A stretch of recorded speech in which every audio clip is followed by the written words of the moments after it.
समाज ने, जो व्यक्ति ने उनको कहा था कि भोजन करने के लिए पंडित बने हो, ब्रह्मचारी बने हो, वो ही हाथ जोड़ जोड़ करके उनकी सेवा में लग गए कि नहीं, आपने जो काम किया वो कोई दूसरा नहीं कर सकता। ऐसे ही दक्षिण भारत में एक संत हुए समंत्रभद्र मुनिराज। उन्होंने कुंभोज बाहुबली में बड़ी संस्था खड़ी की शिक्षा के लिए, सबके लिए शिक्षा। कारंजा में एक संस्था खड़ी की।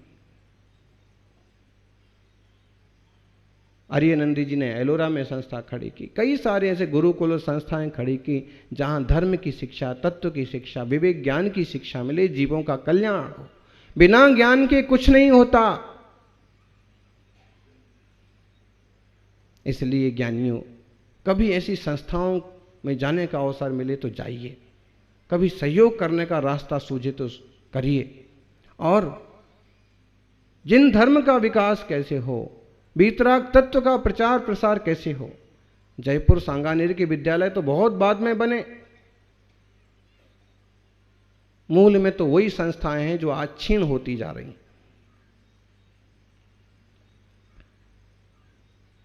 हमारे को भी 6-7 साल तक सागर विद्यालय वर्णी भवन मोराजी में तरह तरह के शास्त्रों का अध्ययन करने का अवसर मिला।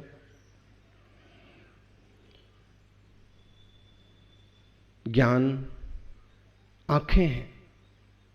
माना कि प्रत्येक जीव का स्वभाव ज्ञान है, लेकिन इस ज्ञान स्वभाव में से भी ज्ञान प्रकट हो, आवरण हटे, मार्ग सूझे, उसके लिए योग्य गुरुजनों की, योग्य विद्या और विद्यालयों की जरूरत होती।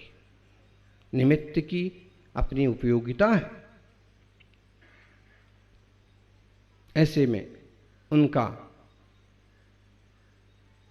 धन्यवाद करना समाज का कर्तव्य बन जाता है। ज्ञानियों, बड़ा अद्भुत जीवन था, गांधी जी जैसा जीवन था। कहते हैं उनके पास लंगोटी दुपट्टा हुआ करता था। वर्णी का मतलब 2 कपड़े।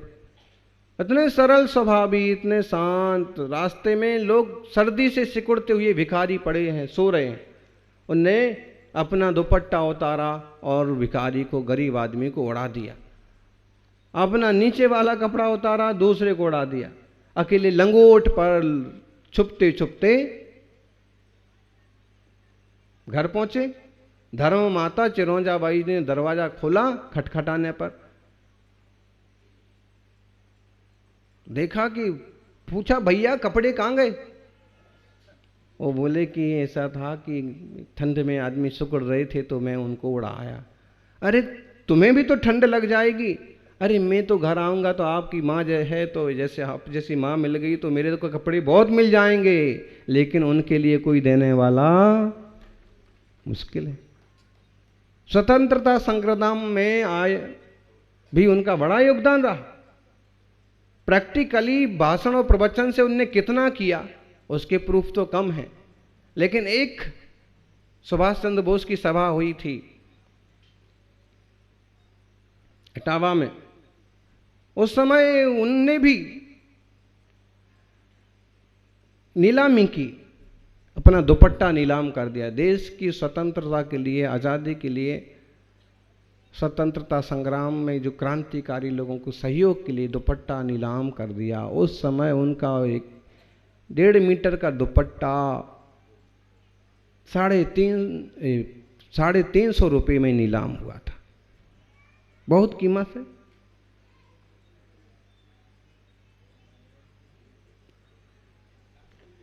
हैं? लाखों से ज्यादा हो गया। तो ऐसे विचारधारा उनकी थी, उनके प्रति अपनी सद्भावना है। अंत में उनने ईसरी में गणेश कीर्ति मुनि बन के 3 दिन की उत्तम समाधि साधी थी। ज्ञानियों, जैन शासन की महान परंपरा में अनेक अनेक साधक हुए हैं।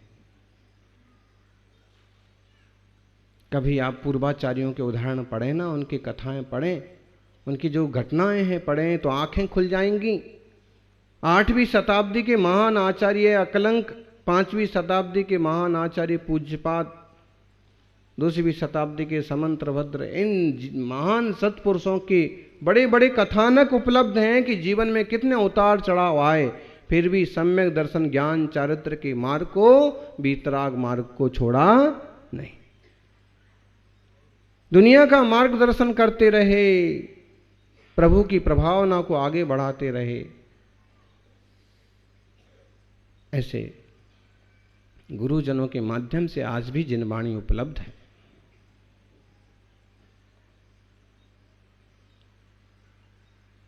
आजकल तो लोग ए मेरा, ए तेरा, ए उनका, और सिर्फ भेदभाव में लगे हैं। उनने भेदभाव नहीं किया, भेदभाव नहीं किया, पूरे समाज के विकास के लिए अपना जीवन समर्पित किया, देश के विकास के लिए जीवन समर्पित किया। जानियो,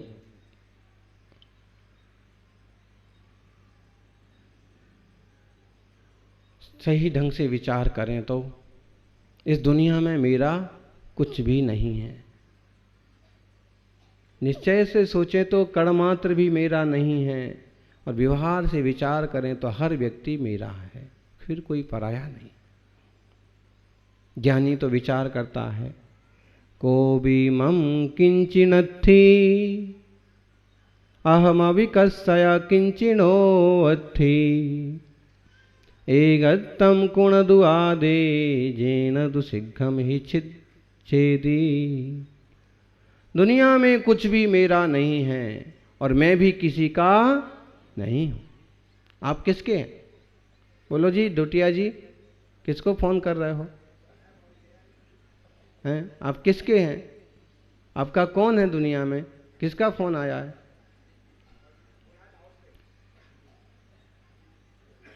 कहीं से भी फोन आ जाए, वो सिर्फ परिणामों को विचलित करने वाले ही होते हैं, आत्मा की शुद्धि बढ़ाने वाले नहीं होते।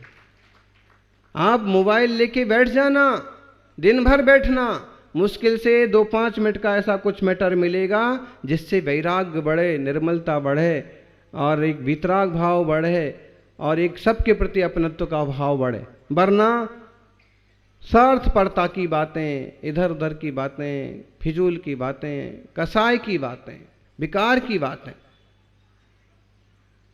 और कुछ नहीं मिलता। छोटे छोटे बच्चों को मोटे मोटे चश्मे, क्यों? बच्चे छोटे छोटे और चश्मे मोटे मोटे, और फिर बच्चे भी मोटे मोटे होते हैं, फिर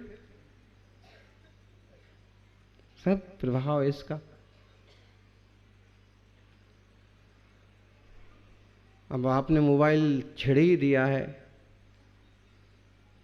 प्रतापगढ़ की बात है, एक छोकरा था 15-17 साल का, उसने मोबाइल पर पता नहीं कौन सी पिक्चर्स देखे, और कितने तरह के उस पर मैसेज आते हैं, और कितने तरह के गेम्स आते हैं, momo games, blue whale games, और कितने तरह के आत्महत्या तक कर लिए बच्चे। और उसके साथ भी पता नहीं ऐसा कौन सा चुड़ैल वाला गेम देख लिया या सीन देख लिया कि वो दिन भर कांपता रहा, रोता रहा। उसकी माँ शाम को हमारे पास लाई, रो रहा है, पर्यूषण के दिन थे शायद, हैं, कुछ नहीं सूझ रहा है इसको। डॉक्टर को बताया, डॉक्टर बोले कोई बीमारी नहीं है, और कांप रहा। हमारे पास जब लाए तब भी कांप रहा था, डर लग रहा, डर लग रहा, डर लग रहा। किस बात का डर लग रहा? कुछ नहीं, कुछ नहीं। माँ बोली कि मोबाइल देखते देखते इसको है। मैंने कहा मोबाइल देखा था? हाँ। क्या देखा था? ऐसे कुछ देखने में आ गया। अब फिर भी कांप ही रहा है। परिवार के लोग बोले कुछ करो। क्या करें? हमने उसको कहा यहीं बैठो। वहीं बैठा रहा। वहीं बैठे बैठे वो धीरे धीरे उसका जो 1.5-2 दिन से चल रहा था दिन भर से वो कम पड़ा। फिर हमने कहा यहीं विश्राम करो। डर डर करके वो बड़ी मुश्किल से वो विश्राम किया। 2-3 बार उठा, फिर पिच्छी लगाई, फिर सोया, फिर सुबह जाके थोड़ा तरोताजा होके उठा, ठीक हुआ। यहाँ एक छोकरी आई थी, चक्कर आता है, सिर दर्द करता है। मोबाइल बंद करो। कैंसर का, ब्रेन हेमरेज का और सारी बीमारियों का ये ढक्कन ना आदमी को भी ढक्कन बना देगा। ये डब्बा है ना, ये डब्बा आदमी को भी डब्बा बना देगा। इसलिए जितना ज़रूरी है उतना यूज करो, बाकी इसमें ज़्यादा मत पड़ो। साधन की तरह बस, साधना की तरह नहीं। ये कोई अपना नहीं है। कितना आधुनिक संसाधनों का विकास हो जाए, कितने संसाधन हो जाएं, वे ही रहेंगे। और जरा सी लाइट चली गई कि बैटरी डाउन हो गई तो किसी काम का नहीं। और अभी तो ये हो गया, ये जो है ना मोबाइल, ये मोबाइल कहा जाए ना तो जीवित बम, जेब में रखा हुआ जिंदा बम, और वो भी ऐसा कि कब फटेगा इसकी कोई खबर है। नोकिया के कितने फटे थे, कितने मर गए लोग मोबाइल से। ऐसे दूर सरको मत, लेकिन ये है कि ये तो समझ लो सेफ होगा, लेकिन ऐसा भी हो सकता है गलत ढंग से बैटरी चार्ज हो गई या गलत ढंग से उसमें फंक्शंस हैं तो फिर मुश्किल हो जाती है। इसलिए यह ध्यान रखो, साधन साधन है, वो साधना नहीं है, वो आत्मा नहीं है, वो ज्ञान नहीं है। निमित्त हो सकते, टीवी है, कंप्यूटर है, इसका सदुपयोग हो रहा है। आपने इसको चालू कर दिया है तो सीधा लोग प्रवचन सुन पा रहे हैं, और सीधा प्रवचन सुनने को अपने फायदा ये हो रहा है कि अपन को यहाँ ज़्यादा लोगों को प्रवचन नहीं सुनाना पड़ रहा है, और लोगों को फायदा ये हो रहा है कि उनको यहाँ से आने में जो खर्च हो रहा था, पेट्रोल जल रहा था, वो भी बचा और भागम भाग बची। तो फायदा तो हर चीज का होता है देखो, लेकिन फायदा लेना आना चाहिए।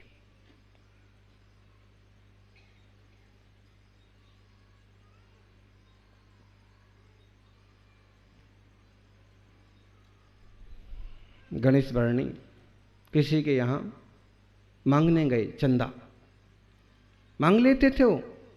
उनका तो एक सूत्र था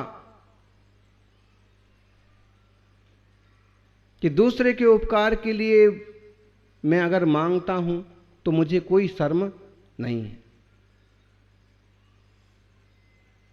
अपने लिए मांगूं तो शर्म की बात है।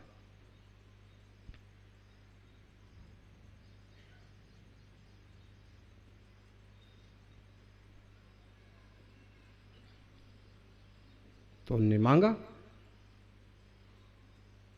सामने वाले अतिथि ने कहा, सामने वाले देने वाले ने कहा कि तुम्हारे जैसे बहुत आते हैं। ऐसे ही बोलते हैं, किस किस को देंगे? उन्होंने कहा किसी को दो मत दो, हमें जरूर दो। विद्यालय खोलेंगे हम, बच्चे पढ़ेंगे, समाज का विकास होगा। ऐसे विद्यालय खोलने वाले ही बहुत आते हैं। जब ज्यादा ही आग्रह किया ना तो उसने क्या किया, दुकान में पोता लगाने वाला कपड़ा कोने में पड़ा था, वो उठा के कहा कि लो ले जाओ। बड़ा अपमान हुआ, बड़ा लगना चाहिए। साथ में चलने वाला व्यक्ति बोला कि पंडित जी, ब्रह्मचारी जी, बहुत अपमान हुआ, बहुत बुरा हुआ। और ये पोता उसने दिया और आपने ले भी लिया, क्या करोगे इसका? उन्होंने कहा देखते नहीं हो, ये सूती का कपड़ा है, फटा है, पुराना है, मैला है, लेकिन सूती का कपड़ा है। इससे अपन बत्ती बनाएंगे और विद्यालय में पढ़ने वाले बच्चों के लिए जो दीपक जलते हैं ना, उसमें काम आएगा। काम लेना है तो किसी भी चीज का हो सकता है। जीवन है, घटनाएं घटती हैं। ऐसे ही दूसरा प्रसंग है कि जब ज्यादा आग्रह किया कि दे दो दे दो, तो बहुत अपमान कर दिया कि कुछ नहीं है, और फिर अंत में बाहर निकलो, नहीं कुछ तो लेके जाएंगे। गुस्से गुस्से में कह दिया ये कोने में कचरा पड़ा ना, बाहर ले जाना है तो बटोर के ले जाओ। बटोर के ले गए। साथ वालों ने पूछा कि कचरे का क्या करेंगे? उन्होंने कहा कुछ नहीं करेंगे, बाहर जाके फेंक देंगे। फेंक नहीं है तो लिया क्यों? लिया इसलिए है कम से कम इसके मुंह से तो निकला कि कचरा ही ले जाओ। जो व्यक्ति आज कचरा दान दे सकता है, कल रुपए भी दान दे सकता है, अन्न भी दान दे सकता है। एक बार मुंह तो खुलना चाहिए कि भाई ले जाओ, एक बार दिल तो खुलना चाहिए कि कुछ तो ले जाओ। ये समझ आ जाए कि पर पर है और स्वा स्वा है।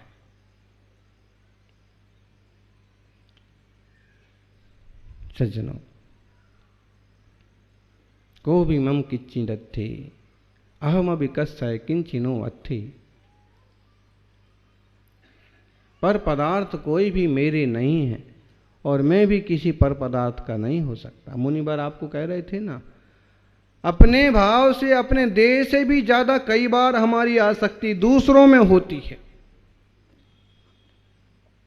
पतिदेव खुद परेशान हैं, खुद को तकलीफ है, लेकिन पत्नी की तकलीफ दूर कैसे हो इसकी फिक्र पहले। बच्चों का प्रबंध पहले कैसे हो इसकी फिक्र पहले। अपने से ज्यादा एक कर्तव्य और एक व्यवहार जो होता है वो जरूरी है। लेकिन ये तो समझ लो कि कोई भी पर वस्तु इस आत्मा की होती नहीं है। अहम अभिकस्य किंचिनो अत्थि। इसलिए ये अत्तम कुणदु आदे जीण दु सिद्धम ही सिद्धिच्छा। अपने आत्मा में एकत्व करो। ज्ञानी का दान भी कैसा होता है? ऐसे ही होता है। उसे निर्णय है कि वस्तुएं सारी मेरी नहीं हैं, मेरे अधिकार में हैं, मैं इनका सदुपयोग करूं। मेरी क्षमता से मेरे पास आई हैं, मैं इनका सदुपयोग करूं। किसी पुण्य से, किसी भाग्य से, किसी पुरुषार्थ से इतना धन आया है, मैं इसी सही जगह लगाऊं। परोपकार करने वाले को दुनिया कभी नहीं भूलती है, नाम उसका अमर हो जाता है। 3 पहाड़ थे, देवता वहां से निकले। उनके मन में विचार आया कि इस क्षेत्र का कोई नाम नहीं है, इस क्षेत्र का कोई नाम होना चाहिए।